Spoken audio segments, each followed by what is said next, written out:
Alors sur Akaroni, on n'est que 3 familles Hmong. On vit en triangle. Cette maison-là, c'est une des plus grandes maisons du village. Je veux dire, en gros, elle doit avoir peut-être 200 mètres carrés. C'est vrai que les murs de cette maison-là sont très très sales.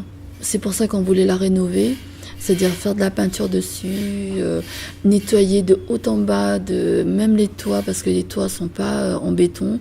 Mais on nous a dit que non, comme elle est à Mana, on n'a pas le droit de faire. Hein? C'est catholique, eux, il a dit ça. Ouais. Il a dit, Mahama. cette maison-là, c'est un propriétaire, c'est catholique. Voilà, alors comme on nous a dit que ces maisons-là les propriétaires sont le service catholique, comme la maison, elle n'est pas à nous, alors on fait ce qu'on nous dit. On peut vivre dedans, mais rien de plus.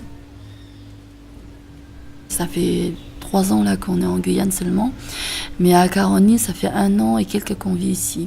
Pour moi, c'est un village, heureusement qu'il a existé, sinon je ne serais pas là.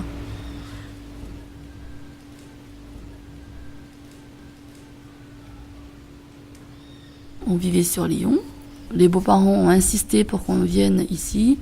Personnellement, je ne voulais pas. Je n'ai aucune famille en Guyane.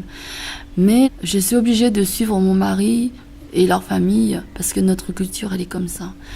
Mes beaux-parents ont dit dès qu'on serait arrivé, on habiterait avec eux. La seule chose, c'est qu'eux n'habitent pas chez eux. Ils sont hébergés par le frère de la mère actuellement. Et ça fait qu'ils ne se sentent pas chez eux. Alors comment nous, on peut aller vivre à Jaoué alors que déjà, ils ont du mal à vivre. On ne savait pas où habiter. Alors mon beau-père a dit, comme il a une petite cabane au champ, je vous laisse la permission d'aller vivre au champ. On a vécu pendant peut-être 6 mois en gros. On n'avait pas de lumière, rien du tout. On ramassait l'eau de pluie dans les grands bacs. Et le moment qu'il n'y avait plus de pluie, on est vraiment en panique.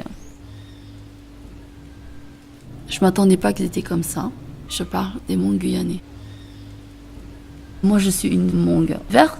Mon mari, lui, il est blanc.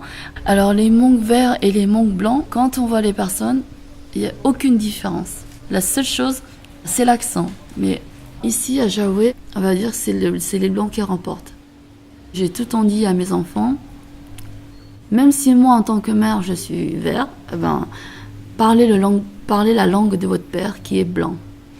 Comme ça, tout le monde vous respectera.